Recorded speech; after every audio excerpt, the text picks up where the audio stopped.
Leo nipo na nyie abiria ambao mnasafiri masafa ya mbali, ambao mnaamua kukodisha dereva wenu ama mnachukua gari private kwa ajili ya nini? Kwa ajili ya kuwapeleka sehemu nakoenda. Nyie msehemu nakoenda, wote mliopanda mna pesa hizo kama zote, mmejiandaa kwa ajili ya ile safari. Mnaenda sehemu za hoteli za kifahari au hoteli za nani ambazo za gharama ya juu. Mnanunua vyakula, mnakula.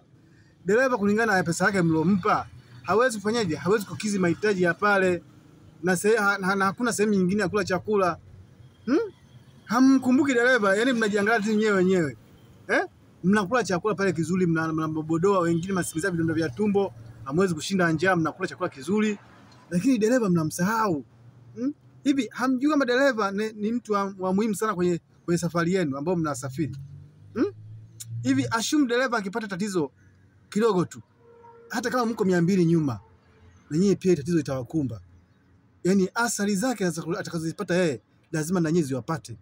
Kwa msisubu tu kwenye athari za kwamba dereva kakosa chakula au kapata tatizo kwa ajili ya kwa sababu hajala chakula. Eti mkaliona tu kitu cha kawaida. Umeona? Dereva anaposafiri naye dereva, hakikisheni kama mnaenda sehemu ambazo za hoteli za gharama, ninyi pia mmeandalia bajeti yake ya kula chakula, ale chakula. Inawezekana pesa ambayo mmempa ni pesa ndogo, haikizi mahitaji yake, sema aitoe. Hawezi kurudi tena mafuta yenyewe. Wakati mwingine amepanda bei. Nyinyi mnajiangalia wenyewe tu abiria jamani. Msamini na dereva ambaye anashikilia maisha yenu kwa 70% au 80%.